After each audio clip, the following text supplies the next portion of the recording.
হয়ে যাবে বেশি অঙ্কটা আতঙ্ক টিপটার নিয়ে নি তো আঁকড়াছি আঁকিয়ে কে টাকরাছি ভাইরে ভাই, পুরা ফেসবুক এবং ইউটিউব খুললে এখন শুধু সামেরা আপুর ভাইরাল ভিডিওই দেখতে পাওয়া যায়। কোথাও যাওয়া যাচ্ছে না এই ভিডিওর চালায়। সারা বছর ছেলেপেলে পড়াশোনা বাদ দিয়ে পরীক্ষার আগের দিন গেছে লাইভ ক্লাস করতে, আর সেখানে এসব কার্যকলাপ শুরু করে দিয়েছে।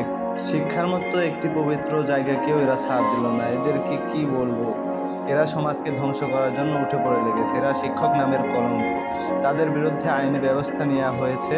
এ সকল কিছু শিক্ষকদের কারণে অনেক শিক্ষকেরই আজ দুর্নাম হয়। এদের কারণে শিক্ষার আজ এই দুরবস্থা। এরাই সমাজটাকে নষ্ট করছে। এভাবে সবার সামনে লাইভ ক্লাসে এগুলো করলে মানুষ একদিন এটাকে স্বাভাবিক মনে করবে, আর সেই থেকেই শুরু হবে ছাত্রছাত্রীদের মাঝে এসব কিছু। তাই এদেরকে অতি দ্রুত আইনের আওতায় নিয়ে আসা হোক, যাতে অন্য কোনো প্ল্যাটফর্মে এই সকল কাজ করতে সাহস না পায়। আপনারা অনেকেই বলতেছেন এই ভিডিও একটি এআই দিয়ে বানানো, কিন্তু আপনারা জানেন না ভিডিওটি একটি লাইভ ক্লাসের ভিডিও, যেখানে এআই দিয়ে বানানো কোনোভাবেই সম্ভব নয়।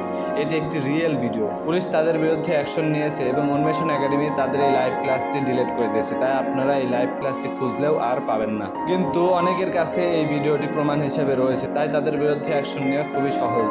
আমাদের উচিত এই সকল শিক্ষককে বর্জন করে এবং তাদেরকে আইনের আওতায় নিয়ে আসা।